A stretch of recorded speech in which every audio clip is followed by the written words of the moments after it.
Hi and welcome to the next video in our series. I'm Shelley and today we'll talk about brain basics that underpin the work we'll do together for effective decision making. Now, if brain basics in neuroscience don't sound too exciting, stick with me for these next few minutes. These concepts are simple and they provide an excellent foundation for understanding your decisions and your behavior choices. And you will be able to more skillfully work with your brain's natural tendencies, and that improves your management and leadership. And it's just a few minutes. So let's get started with a general understanding about the brain. You see, your brain is made up of about 100 billion neurons. Now, each neuron is a long, skinny cell and is connected to the adjacent neuron through a synapse. So electrical pulses flow through your brain from one cell across the synapse to the next one. But the interesting thing is that when you think a specific thought, it fires a specific set of neurons. Or if you do a particular behavior, it fires a particular set of neurons. So you know how we say, I'm going to file that away. Well, that's kind of like what your brain does. It is as though your brain takes that set of neurons for that particular behavior and it files it away in a file folder in your brain. And so that over the course of your life, you have amassed all of these file folders that fill your brain. You've created your brain.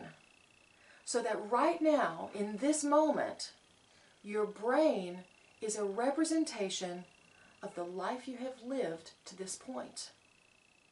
Think about it. That one concept is pretty powerful. So what we want to do is to break the complex brain into three fundamental pieces. So if you can imagine the brain that's in my head, we're going to model it two ways. One is with the hand. So we're going to create a hand model that reflects my brain, and I'm also going to draw it even more simplified here. So there's three parts of the brain that we'll talk about.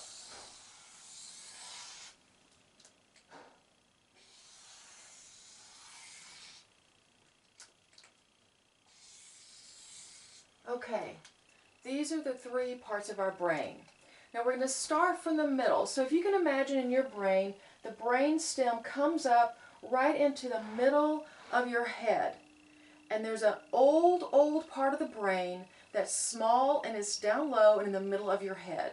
So in our hand model, we're going to represent that through the palm of the hand. Now this is the oldest part of the brain, right in the middle. So this diagram is as though we've got the brain and we're looking down on it like this, and we've cut a slice through and we can see those three parts. All right? So this is that middle part of the brain. It's the oldest part. It's called the reptilian brain. Okay? The reptilian brain. It's old, and because it's so old, it's very fast and efficient.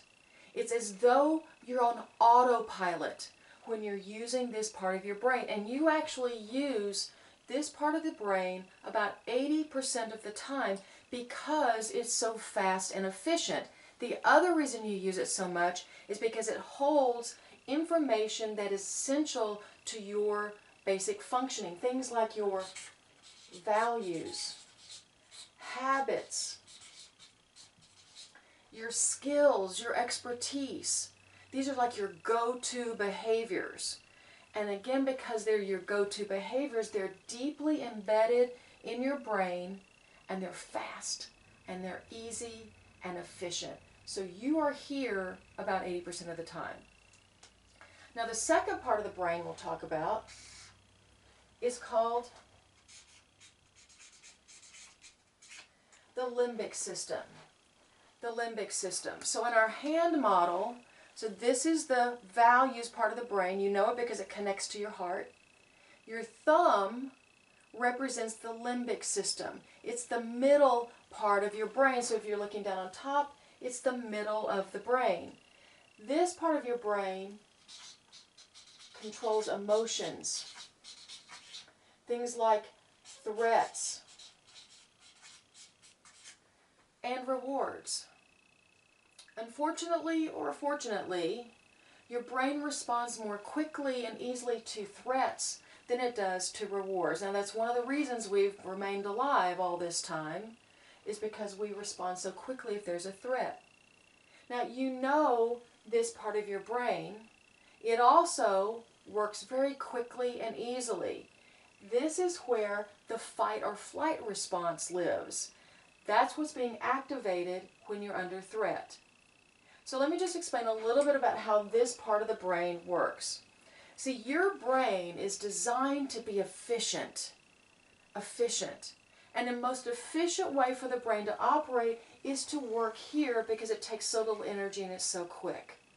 So your brain is constantly comparing what you experience out here to what you expect to experience based on your history, your habits, your values. As long as everything is working the way you expect it to work, everything is okay. This part of the brain is monitoring that environment. And it's happy as long as everything is as expected. But if this part of the brain, that emotion center, picks up on something, anything, that it perceives to be unexpected or different, then it registers a threat response. And depending on the level of the threat, it will either say, that's really not that important, or it will activate that fight or flight response that then your whole body begins to engage in. So that's the second part of the brain. Now let's look at the third part. This is the neocortex.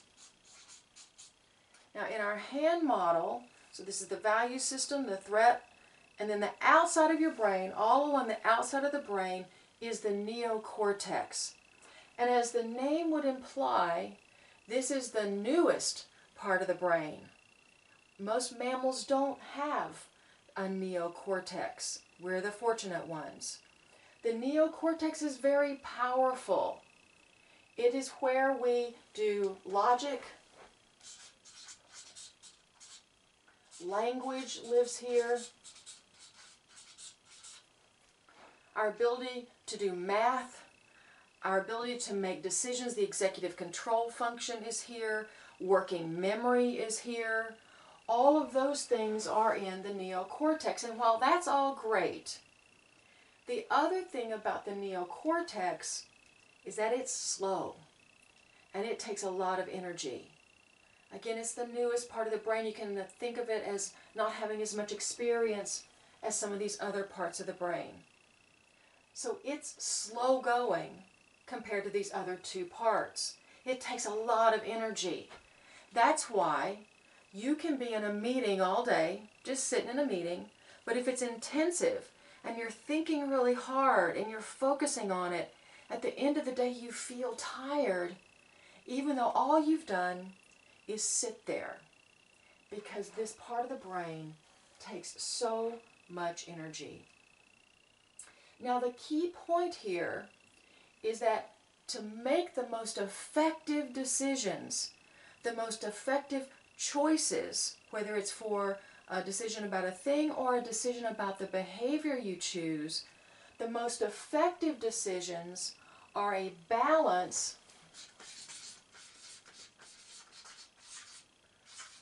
of the whole brain. Our goal in effective decision making is, first of all, to use all of the resources that we have available to us, use all of the file folders that you have accumulated in a skillful way. And what we'll see is that it's very easy for us to become out of balance, to rely too much on the thinking part of the brain, or to allow this emotion center of the brain to take over and influence our behaviors in a way that we don't choose.